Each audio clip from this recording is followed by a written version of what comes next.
তুমি আমাকে বিয়ে না করলে আমি সুইসাইড করব। লোকশূন্য একটা রেস্টুরেন্টে বসে বলে ফেললাম আমি কথাটা শুভকে।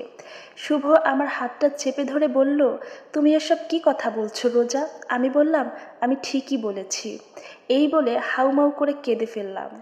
আমার হাতটা শক্ত করে চেপে ধরে শুভ বলল, তুমি কান্না করো না পাগলিটা। তখন আমি বললাম, আমার বাবা অন্য একটা ছেলের সাথে আমার বিয়ে ঠিক করেছে, কিন্তু আমি তোমাকে ছাড়া অন্য কোনো ছেলেকে আমার হাজবেন্ড হিসাবে মানতে পারবো না।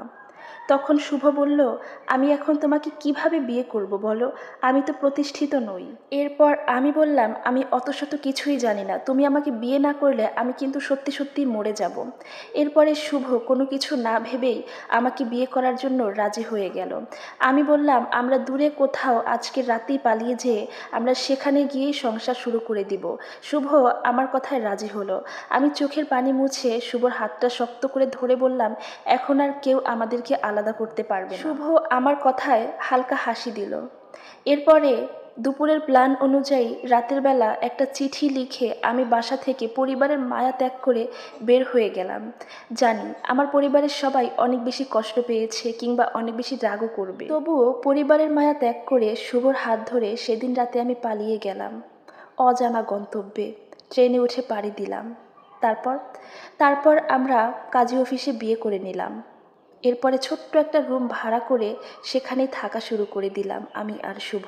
প্রথম একটা বছর আমাদের থাকতে অনেক কষ্ট হয়েছিল, কারণ শুভর কোনো চাকরি ছিল না, কিন্তু তবুও শুভর ভালোবাসার কোনো কমতি ছিল না আমার জন্য। এরপরে যখন আমাদের বিয়ের 2 বছর হয়, শুভর অনেক ভালো একটা পোস্টে কোম্পানিতে চাকরি হয়ে যায়। শুভর চাকরি হওয়ার পর পুরো জীবন বদলে গেল আমাদের। শুভ আর আমি সব কিছু ভুলে আবারও নতুন করে সংসার শুরু করলাম। ধীরে ধীরে আমরা সুন্দর একটা বাড়ি করলাম, একটা গাড়িও কিনে ফেললাম। আমাদের পুরো বাড়ি জুড়ে শুভর আর আমার স্মৃতি রয়েছিল। আমাদের বাড়িটা খুব সুন্দর করে আমার মতো করে সাজালাম, আমি খুব সুখী থাকতে শুরু করলাম। এরপরে আমাদের কোল জুড়ে আমাদের সন্তান এলো। সন্তান আসার খুশিতে আমরা দুজন পাগল হয়ে যাচ্ছিলাম। আমি যখন প্রেগনেন্ট ছিলাম, শুভ আমার সব কাজ করতো, অনেক অনেক ভালোবাসতো আমাকে। প্রতিদিন বিকেলে গাড়িতে করে নিয়ে ঘুরতে যেত, আর এটা ছিল আমাদের ডেইলি রুটিন। দেখতে দেখতে খুব তাড়াতাড়ি পার হয়ে গেল 10টি মাস। এরপরে আমাদের কোল জুড়ে একটা কন্যা সন্তান এলো। শুভ আমাদের মেয়ের নাম রেখেছিল নূর। নূরের যখন 2 বছর হয়, তখনই হঠাৎ আমার ফোনে একটা কল আসে। বলল, শুভ অ্যাক্সিডেন্ট হয়েছে।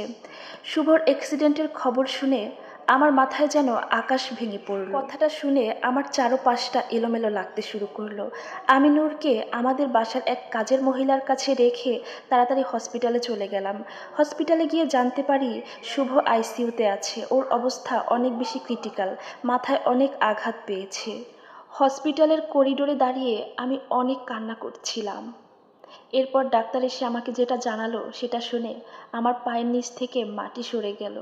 আমি ফ্লোরে লুটিয়ে পড়লাম, অনেক বেশি কান্নাকাটি করতেছিলাম।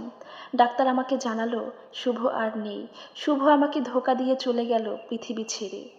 এরপর আমার যখন জ্ঞান আসলো, তখন আমি নিজেকে আবিষ্কার করলাম হসপিটালের বেডে। এরপরে আমার জ্ঞান আসতে না আসতেই আবার শুভর কথা মনে পড়লো। আমি হসপিটালের পুরো বেড এলোমেলো করে বাইরে বেরিয়ে এলাম। তারপরে শুভর ক্লান্ত মাখা মুখটি দেখে আমার পুরো শরীর দুমড়ে মুচড়ে যাচ্ছিল। শুভর সব বন্ধুরা এবং তাদের বউরা আমাকে সান্ত্বনা দিতে লাগলো। এরপর শুভকে দাফন করা হলো। বাড়িতে চলে আসলাম আমি। আমি খাটের উপরে বসে কান্না করতেছিলাম। সেদিন রাতে ঘুম হয়নি আমাদের। আমার মেয়েটা ফ্লোরে বসে খেলা করতেছিল। আমার কান্না দেখে আমার মেয়েটা আমাকে বলল, আম্মু তুমি কান্না করতেছো কেন? বাবা এখনই চলে আসবে। মেয়েটার কথা শুনে আমি নিজেকে আর ধরে রাখতে পারছিলাম না। পুরো পৃথিবী ছারখার লাগতেছিল আমার। আমি আমার মেয়েটাকে কিভাবে বোঝাবো যে তোর বাবা আর কোনো দিনই ফিরে আসবে না। ধীরে ধীরে সব স্বাভাবিক হয়ে উঠল। আমি আর আমার মেয়ে আবার সবটা নতুন করে শুরু করলাম। আমি কোনোভাবেই শুভর স্মৃতিগুলো ভুলতে পারছিলাম না, যদিও আমি শুভর স্মৃতিগুলো ভুলতে চাইও না। এভাবেই মেয়েটাকে নিয়ে আর শুভর স্মৃতি আঁকড়ে ধরে বেঁচে আছি আজ বহু বছর। মেয়েটাকে বড় করে ওর ভালোবাসার মানুষের সাথেই ওকে বিয়ে দিয়ে দিলাম। তুমি খুশি তো শুভ? জানো শুভ, মেয়েটা দেখতে একদমই তোমার মতো হয়েছে। আমি খুব শীঘ্রই তোমার কাছে চলে আসবো শুভ। এরপরে আবার আমরা পরপারে একসাথে থাকা শুরু করব। আমি মৃত্যু শয্যায়। আফসোস শুধু একটাই, আর কখনোই আমার বাবা মায়ের সাথে দেখা হয়নি। হয়তো হয়তো তারা আমাকে ভুলেই গিয়েছে।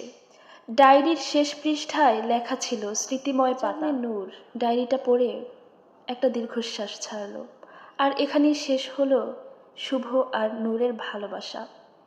আপনাদের কাছে কেমন লেগেছে অবশ্যই কমেন্টে জানাবেন। ধন্যবাদ।